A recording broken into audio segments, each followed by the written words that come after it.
Estamos começando mais um programa aqui, Garotas de Ouro. Um programa que já começa lá no TikTok, está o maior sucesso, a corrida de influenciadoras, feita pela Elas que Lucrem, com patrocínio do Banco do Brasil. E começamos aqui hoje mais um episódio. Esse episódio eu trago uma convidada, assim, que dispensa comentários. Ela olha só, preciso ler aqui o currículo dela de tão extenso. Ela é advogada, trabalha no Banco Central há mais de 30 anos, procuradora lá do Banco Central. A comunicação é uma das competências que mais a distinguem de todas as outras áreas.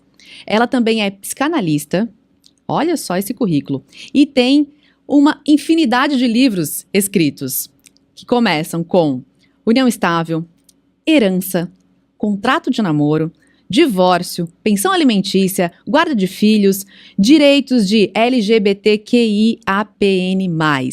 Tânia Nigri, seja muito bem-vinda ao nosso episódio de hoje. Muito obrigada, eu estou muito orgulhosa de estar aqui com essa equipe incrível e vamos começar o nosso bate-papo, né? Vamos começar porque o bate-papo de hoje é sobre aquilo que importa para nós mulheres.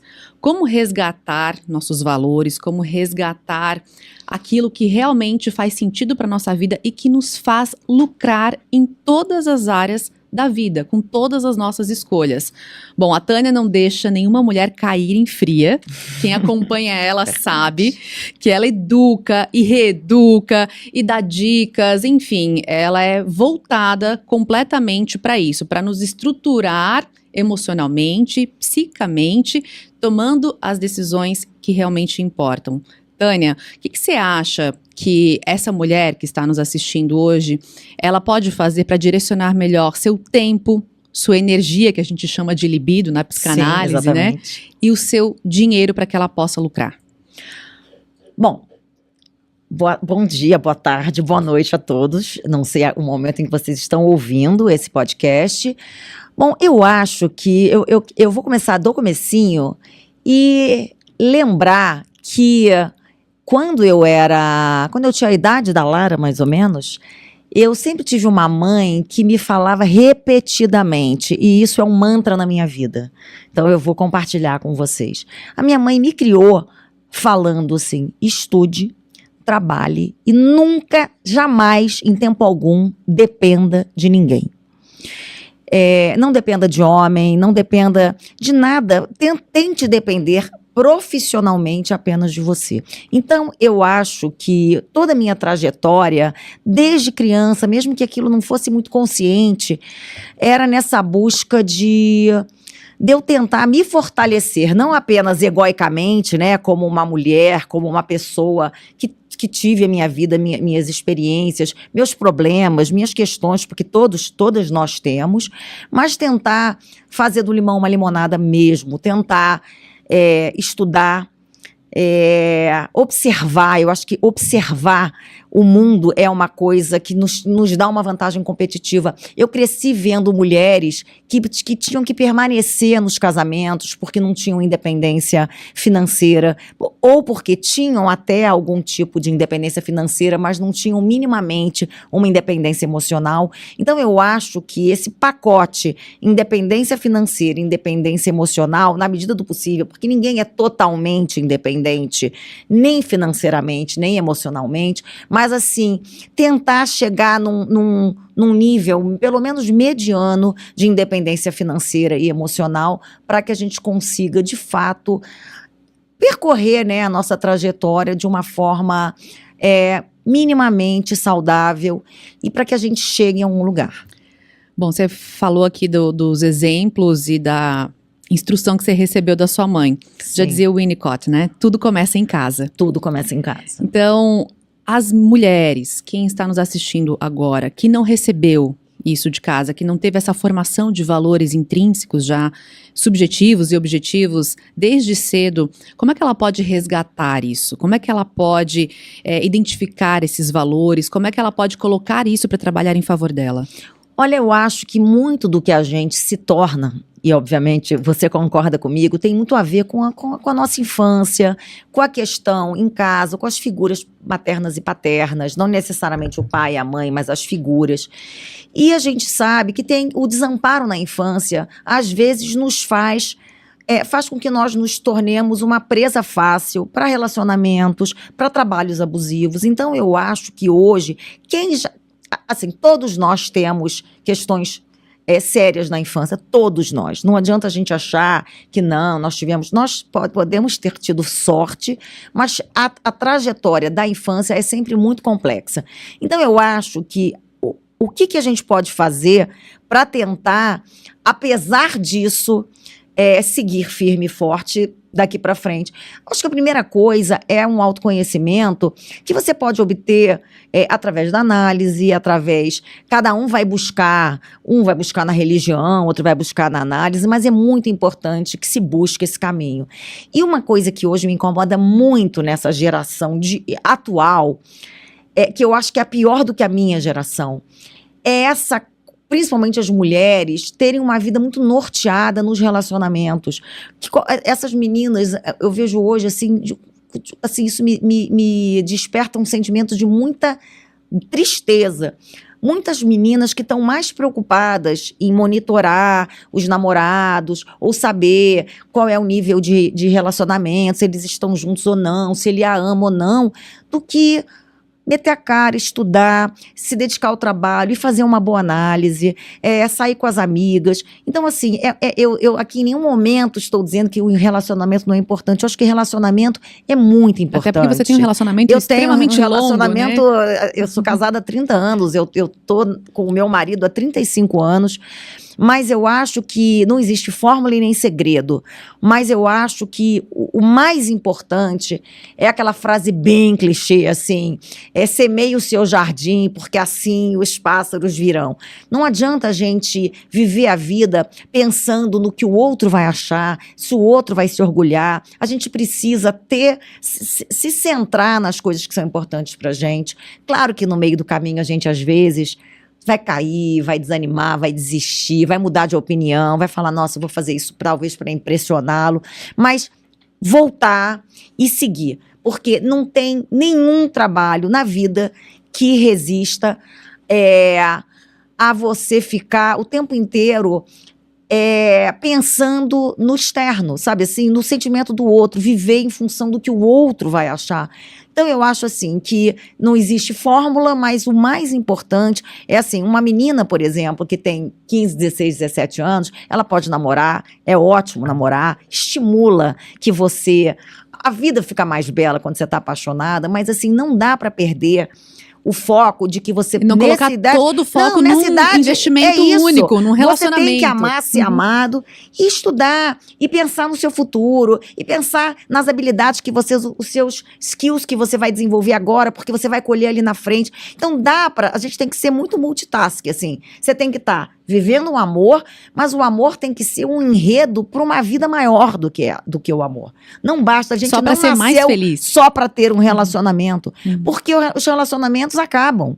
E aí, o que ficou? Então é isso, você pode ter uma vida profissional paralela a uma vida emocional. E é esse que eu acho que é o segredo de você ter uma vida menos sofrida mesmo.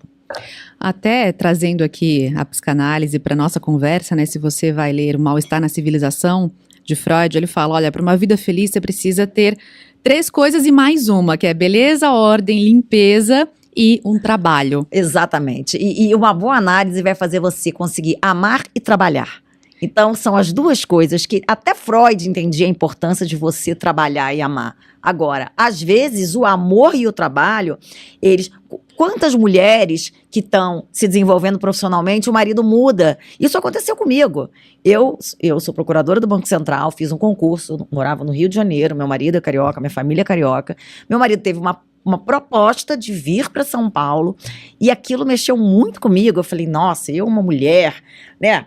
Empoderada, eu não gosto dessa expressão, mas vamos falar aqui, como eu vou atrás dele, né? Imagina se eu vou me mudar, vou para São Paulo, eu sou carioca, não sei o quê, aquela cheia de marra, né? Depois, quando ele falou assim, olha, eu recebi uma proposta, só que assim, eu quero saber o que você acha. Eu ainda achei assim, falei, gente, se eu recebesse uma proposta dessa, eu nunca ia consultar meu marido, eu ia dizer, eu vou, sabe, assim, as coisas vão se ajeitar. E é óbvio que naquele momento eu pensei, gente, eu posso ser, primeiro que eu sou servidora pública, eu posso ser procuradora em São Paulo, né? Não sei se eu não tivesse isso, se eu viria. Mas assim, mas vou começar do zero, não conheço ninguém. E esses desafios são também maravilhosos. Então, assim, medir. Eu vou, sim, eu vou. Mas, assim, eu tenho 2 filhos que eram pequenos. Eu estava fazendo um mestrado, eu falei, eu vou, mas assim, tem condições, não é que eu vou largar tudo, vou sair correndo. Eu fiquei 1 ano lá e ele veio, eu vim. Então, assim, você tem que, não dá para você, por conta de um relacionamento, você jogar tudo que você construiu. Você vai fazer isso de uma forma menos sofrida para você e que você possa obter vantagens no sentido, não vantagens financeiras. Eu falei, nossa, mas em São Paulo tem a USP, eu vou começar um doutorado lá. Tentar tirar a coisa boa. Óbvio, quem não quer vir morar em São Paulo? Né? Os cariocas que me perdoem, o Rio é maravilhoso, mas São Paulo é o máximo, né? Então, eu acho que é exatamente fazer essa conta do que você pode fazer para também não se abandonar por causa de um amor, porque esse abandono, um dia essa conta chega. Depois ele se transforma em vitimização e muita raiva também. E o relacionamento tem que pagar esse preço, porque o cara tem uma dívida impagável com você também. Então, vamos lá. Agora, para quem está nos assistindo, acho que uma dica até meio prática, né, para quem hoje está cercada de todo esse processo cultural, né, porque a gente consegue, através da literatura, através das nossas vivências, das nossas mães, das nossas avós, o único instrumento de ascensão social para a mulher até pouco tempo, era o casamento. Exatamente. Né? Então, desconstruir todo esse enredo cultural também é um grande desafio. Né? E para as mulheres que estão hoje numa situação vulnerável, uma situação realmente que precisa de uma intervenção, o que eu vejo que a gente precisa trazer para essa mulher? Né? Primeiro de tudo, ela aceitar a realidade. Né? Sim. Por que não comigo? Ao invés de dizer, por que comigo que isso está acontecendo? Não, por que não comigo? Ok, fui submetida a esse sistema, a situação está assim, então por que não comigo? Depois vem o processo do autoconhecimento, né? Que não é fácil também se autoconhecer, não, né, muito Tânia? Difícil. Como dizia Freud, porque tem aquele penso, logo existo, Freud veio dizer que nós não somos senhores da nossa própria casa. Porque temos o inconsciente. Onde não pensamos. Exatamente, nós existimos onde não pensamos, porque existe o inconsciente. E a gente, se a gente acha que está fazendo melhor, nós temos as nossas sombras. Por isso que a psicanálise, ou sei lá, a psicoterapia, ou qualquer coisa que a pessoa busque, é muito importante, porque nós não vemos as próprias sombras. Exatamente. Então, esse é um dos elementos de autoconhecimento, uma terapia, uma mentoria, Sim. Até mesmo pessoas que importam para você, né, e que te importam, que te trazem para dentro e querem realmente o seu bem, que possa ver características que muitas vezes a gente não vê. Sim. Né? No dia a dia, às vezes a gente está ali numa série de decisões equivocadas que nós tomamos ao longo da nossa vida, a gente não está entendendo, não sabe mais nem qual é o nosso talento, nem quem a gente é no mundo. Com certeza. Então a gente vai se anulando e se aniquilando estruturalmente mesmo. Sim, então, sim. Pessoas, ajuda externa, nos ajuda a ver nosso verdadeiro potencial e todas temos grandes potenciais. Com certeza, e pessoas nos quais a gente confie, porque assim, eu vejo muito julgamento, sabe? Isso é uma coisa que me preocupa muito, muita amiga cuja função primordial não é ter empatia com você, é te julgar, dizer, olha, isso aqui é um absurdo, e aí quando ela vai viver uma situação igual, ela faz exatamente o que você estava fazendo e que estava sendo objeto de julgamento. Então, eu acho que é muito importante se cercar. É muito difícil ter muita gente assim no nosso universo, mas assim, pessoas que você genuinamente confia. Exato, e por último, acredito que para a gente conseguir sair daquela situação que a gente se colocou que não está confortável, eu vejo que precisa ter uma capacidade gigante de improviso diante das situações. Muito. Porque é aquele ditado judaico, né? Nós fazemos planos, Deus dá risadas. Deus dá risada, exatamente. Porque o tempo inteiro vai acontecer o inesperado. Muda o script, muda. É um plano de voo que, assim, você tem um plano, no meio começa a nevar, mudou o plano, não tinha previsão de neve, agora começou a chover, agora aconteceu um passageiro passou mal. Eu acho que eu acho que na vida, quem tem o jogo de cintura, não é necessariamente ser melhor aluno, ser mais extrovertido, é ter essa capacidade de mudar o rumo quando a situação muda. Isso é autonomia Com e certeza. inteligência emocional, Com é você certeza. saber onde você vai focar, como você vai focar. Até quero trazer aqui um dado para a gente discutir sobre as mães solo, por exemplo. São 13 milhões de mulheres no Brasil. Hoje as mulheres já são também suas chefes de família, mas Sim. 13 milhões de mães solo no Brasil. Você acha que há uma falência da paternidade como um todo no nosso país? Olha, eu acho que eu não vejo isso como um problema, como se hoje, nesse momento, a gente estivesse vivendo uma fase mais em que isso é maior. Não, eu acho que a figura paterna vem até melhorando em relação ao que era antigamente. Mas ainda é uma figura muito etérea nas nossas vidas, assim. Eu vejo eu mesma. Quando vou pensar em pai e mãe, eu tenho uma figura paterna muito mais, assim, aquela coisa, uma névoa, né? E assim, até por isso que a gente normalmente leva para análise a mãe e não o pai, né? Porque só erra quem faz, né? Então, na verdade, as mães, como fazem mais, estão mais presentes, elas tendem também a errar mais.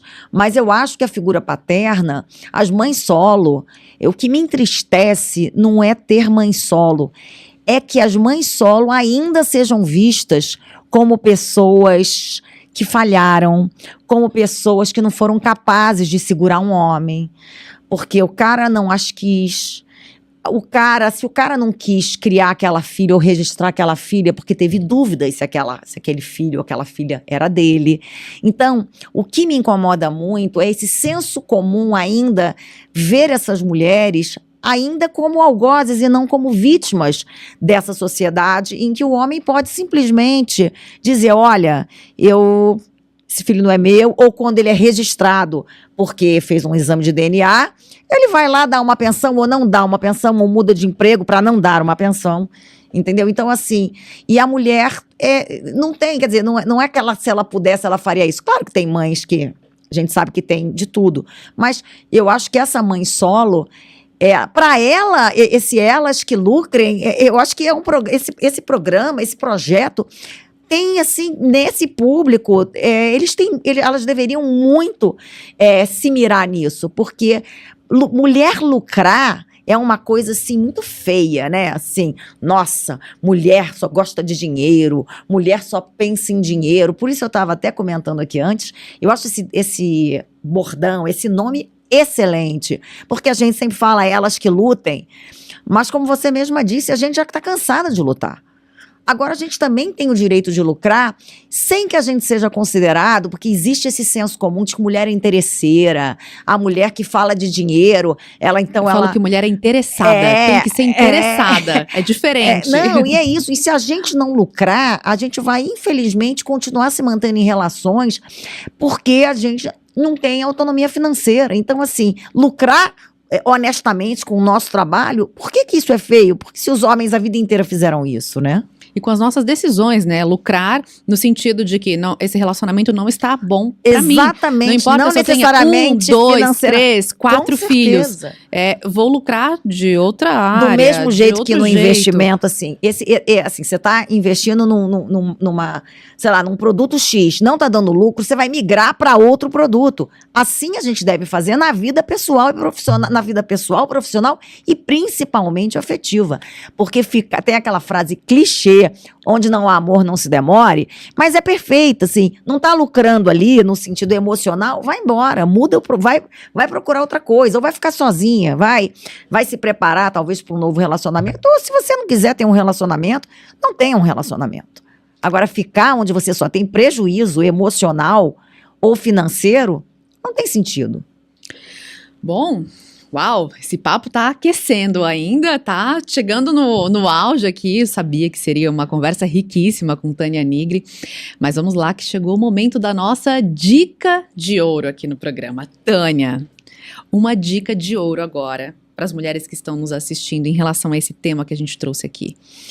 Bom, a gente estava falando aqui de casamento e eu queria, assim, dizer para quem não sabe que pela lei anterior, as mulheres que não eram casadas eram consideradas legalmente como relativamente incapazes. Elas não podiam praticar todos os atos da vida civil se elas não fossem casadas. Então, elas se emancipavam com o casamento. E a lei mudou. Então, a dica de ouro é que você se baseie nessa mudança legal, que reflete uma mudança de cultura no Brasil, para entender que você não precisa de um casamento ou de um relacionamento para explorar as suas habilidades. Parafraseando minha mãe, estude, batalhe, leia, aprenda e vá buscar o seu caminho. O relacionamento é super importante, mas não pode ser o objetivo final da sua vida, porque o relacionamento é uma coisa paralela a quem você vai se tornar. Então, assim, busque de fato um desempenho pessoal para que você também se torne uma pessoa mais interessante para ter um relacionamento mais equilibrado e com menos dependência emocional. Que você se admire, né? Com Que certeza. você se olhe no espelho E goste do que tá vendo. e goste, porque é uma vida devotada ao outro, né? Não. A ser objeto de desejo do outro, não pode ser uma vida Não. estimulante e feliz. Não, e não é nem estimulante para o outro, né? Porque, como dizia Lacan, a gente não deseja o que a gente já tem. Quando a gente fica apreciando numa vitrine um sapato, quando a gente finalmente junta o dinheiro e vai comprar o sapato, a gente já fica pensando no outro sapato que a gente quer comprar. A gente não vai para o nosso armário e fala, nossa, meu Deus, como eu desejo esse sapato. Então, assim, a gente tem que modular o desejo. Então, a gente tem que, de fato, se tornar uma pessoa interessante para quem está com a gente. Porque essa pessoa que está sempre disponível, cuja vida não existe, porque a vida é cuidar do outro, é profundamente desinteressante. Que a gente possa tomar as melhores decisões sobre a nossa vida, sobre tudo, né? É muito importante nós estarmos cercadas juridicamente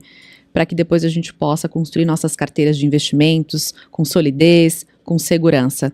Eu vejo vocês no próximo programa. Um beijo e até mais. Obrigada, Tânia. Um beijo, gente. Muito obrigada, Fran.